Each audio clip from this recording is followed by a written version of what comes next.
Növbəti dərsimiz trapesiyadır. Növbəti dördbucağımız trapesiyadır. Trapesiya ABCD trapesiyası verilir. Burada yan tərəflər AB ilə CD yan tərəflər adlanır. BC burada kiçik oturacaq, AD isə böyük oturacaq adlanır. Deməli, trapesiyadan nəyi demək olar? Trapesiyada yenə də belə deyək də, qonşu yenə yan tərəfə birləşik, yan tərəfə bitişik iki bucağın cəmi 180 dərəcəyə bərabərdir. Yəni deyə bilərik ki, bucaq A üstəgəl bucaq B bərabərdir 180 və bucaq C üstəgəl bucaq D bərabərdir 180. Trapesiyada yalnız iki qarşı tərəf deyirik ki, paraleldir. O da BC və AD tərəflərdir. Yəni oturacaqlar paraleldirlər.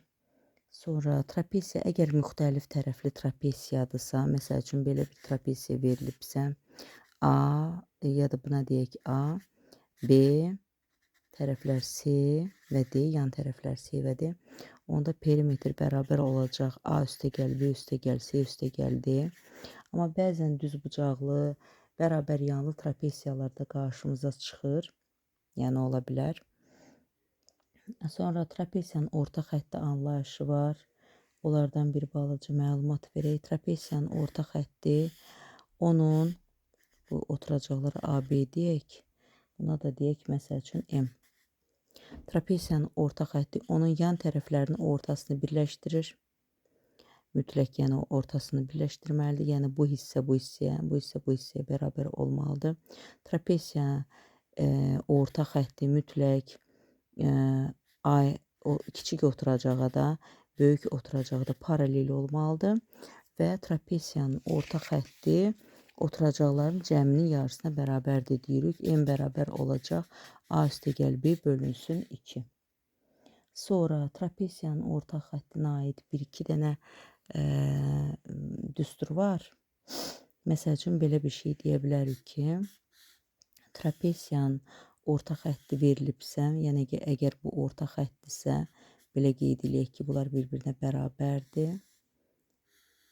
Diaqonallarını çəkilən trapesiyanın həmin bu diaqonal arasında qalan hissə var, orta xəttin o hissəsi var, oturacaqların fərqinin yarısına bərabərdir. Həmin buna x desək, məsələn, x bərabər olacaq, B çıxılsın, A bölünsün 2. Belə bir qaydadan istifadə edə bilərik.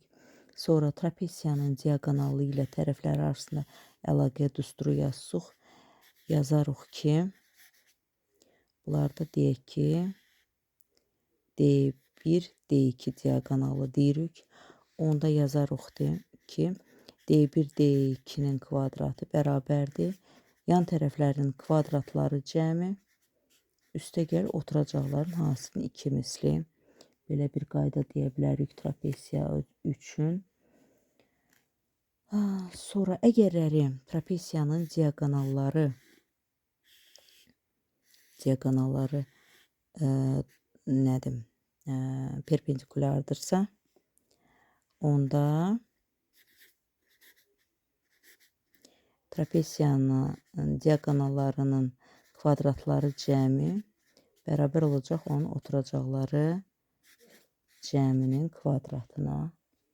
Bu şəkildə deyə bilərik. Sonra burada harmonik orta anlayışı gəlir əslində. Trapesiyanın orta xətti deyil o. Yəni harmonik orta deyilən. Bu diaqonallar ki, kəsişir. Kəsişmə zamanı oturacaqlara paralel düz xətt çəkəndə, o kəsişmə nöqtəsindən də oturacaqlara paralel düz xətt çəksək, bu orta xətti olmur.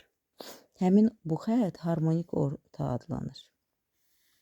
Harmonik orta da nəyə bərabərdir? Məsəl üçün tutaq ki, hər hansı bir A və B ədədlərinin harmonik ortasını bizdən istəyirsə, harmonik ortasını soruşursa, onda həmin ədədlərin tərslərinin